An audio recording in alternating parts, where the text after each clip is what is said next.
first one of the season. I remember you told me at the beginning of the year, initial goal is to win more games than you won last year. You're already halfway to last year's total. Just talk about that performance Friday night against Jordan. Well, we started off slow. We turned the ball over the first drive, and then after that we kind of mellowed in and got things rolling on offense. Defense, we played a pretty good ball game on the defense side of the ball. But like I said, we turned the ball over the first drive on offense, and then after that we kind of clicked a little bit and we got things rolling. We was able to move the ball, run the ball, and then throwing the ball as well. So.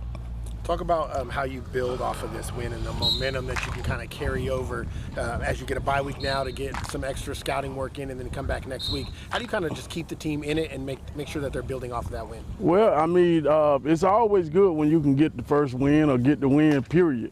And hopefully that carries the kids over to the next game, give them momentum to give them an opportunity to think that yes, you can win these ball games as long as you're doing what you're supposed to do during the week and putting in the required practice time and doing the things that you're supposed to do in practice and executing those things during the game time makes a big difference. So just having that and then having this whole full week of just focus on Early County. I think we need it. Early County is a very, very good football team. They run the ball well. They got a pretty good quarterback.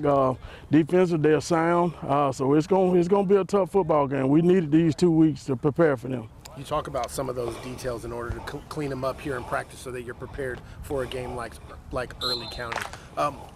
What have you seen from your team through the first couple of weeks after being with them all summer as far as how you guys are progressing right now? Well, early on we struggled with tackling. I think Friday night we did a little bit better with tackling.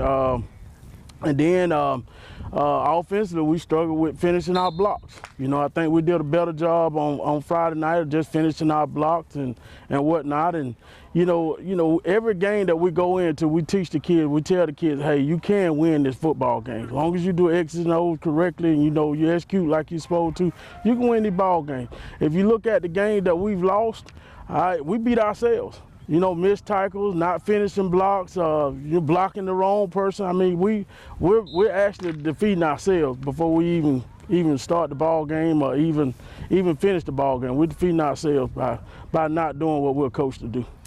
Speaking of coaching, Coach of the Week this week, that's voted on by the community. You were nominated after a big win. Getting your first win as a head coach is always nice. The community came out and supported you by the votes that they gave. How important is it to you to have a community that stands behind you as a coach to instill what you want to instill in these young men? Well, it takes all hands on deck. All right, to change the program, to change the culture, it takes everybody collectively, the community, admin, superintendent, parents, the kids. It takes everybody collectively in order to change the football program. It's just not just the head coach. And I don't look at this award just being my award. I look at this award as being the community, my coaching staff, my players, the parents. Everybody's enjoying this opportunity with me being coach of the week, with them being coach of the week. So I'm sharing the award with everybody because collectively I cannot do it by myself. When you think about getting your first win, what does it mean for you to have that one in the rearview mirror now, just to look forward? It means a whole lot. It means a whole lot. So I got that out the way. Now I can focus on something else. So.